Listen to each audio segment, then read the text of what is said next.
Brand New Day looks incredible. I'm so excited for this, man.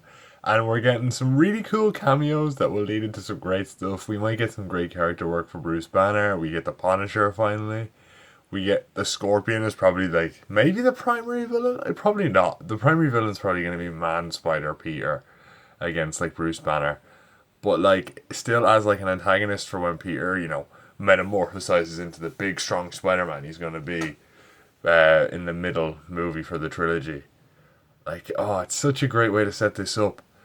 Like, in the MJ plot's cool.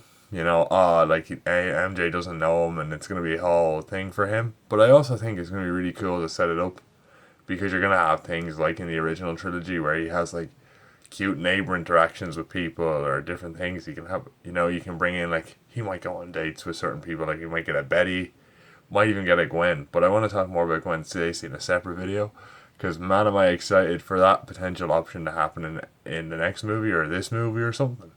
You know, I haven't really seen much about Man Spider though because I've only really watched the '90s animated series for when that happened, and I don't think they're gonna give Tom Holland four arms. So I really want to see what they do with it.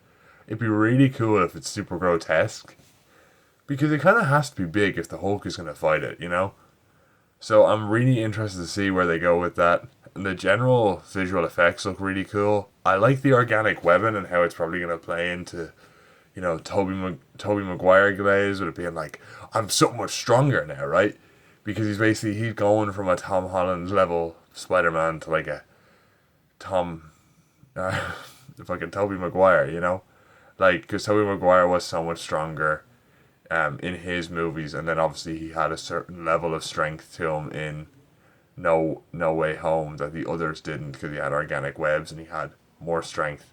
So that's obviously how he's becoming. He's becoming more like Tobey Maguire because he was like even he had the big important moment of blocking the attack against Goblin, and also he had a big impact on Peter, and now Peter's slowly metamorphosizing into that version of Spider-Man in terms of powers, and then it's gonna backfire on him in an interesting way. That's really cool.